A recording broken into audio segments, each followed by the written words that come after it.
ఉద్దేశంతో పేదలందరికీ అందుబాటులో ఉండే ఉద్దేశంతో గతంలో జగన్మోహన్ గారు పెట్టిన మెడికల్ కాలేజీలో ప్రతి ఒక్క కాలేజీకి సుమారుగా 100 ఎకరాల స్థలం, అంతేకాకుండా అక్కడ ఇన్ఫ్రాస్ట్రక్చర్ పెట్టిన తర్వాత అది పూర్తిగా ప్రైవేటీకరణ చేస్తూ ప్రైవేటు వాళ్లకు దానార్థం చేస్తూ అప్పనంగా ఇస్తుంటే రాష్ట్ర వ్యాప్తంగా ప్రజల మద్దతు కోసం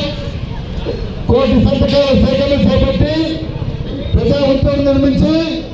గవర్నర్ గారికి ప్రత్యక్షంగా మీ యొక్క ప్రతి ఒక్కరి చర్యలతో విధపత్రం అందిస్తూ ఈ 1 కోటి సంతకాల కార్యక్రమం చేపట్టిన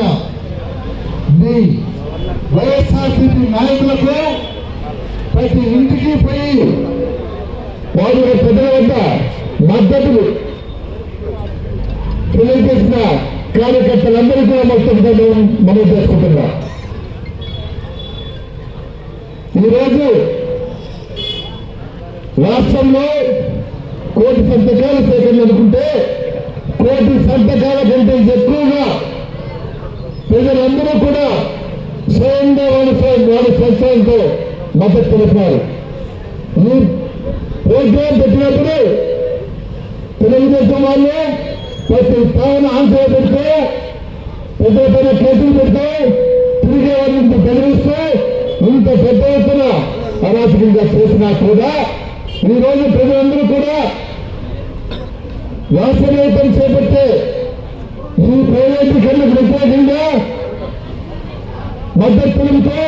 చేయాల్సిన వాళ్ళందరూ కూడా మరొకసారి ధన్యవాదాలు తెలియజేసుకుంటున్నా. అంటే ఇది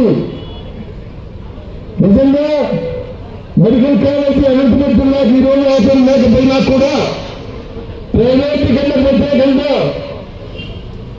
రాష్ట్ర వ్యాప్తం చేపట్టే ప్రతి చర్యకు వైఎస్ఆర్సీపీ బాధితంగా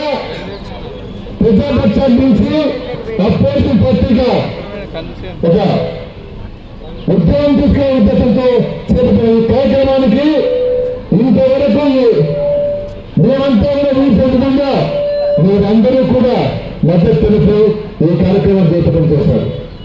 మీరు అప్పుడే చెప్తున్న రాష్ట్రానికి మీరు చేపట్టే ఈ ప్రైవేటీకరణ ప్రజల మద్దతుతో చేపట్టిన మా ఉద్యమాన్ని మీరు గుర్తించి మీరు గవర్నమెంట్కి తీసుకోకపోతే మీరు చేపట్టే అరాచకాలతో కానీ ప్రజల ఉద్యమాలు కానీ మీరు నిలపలేరు.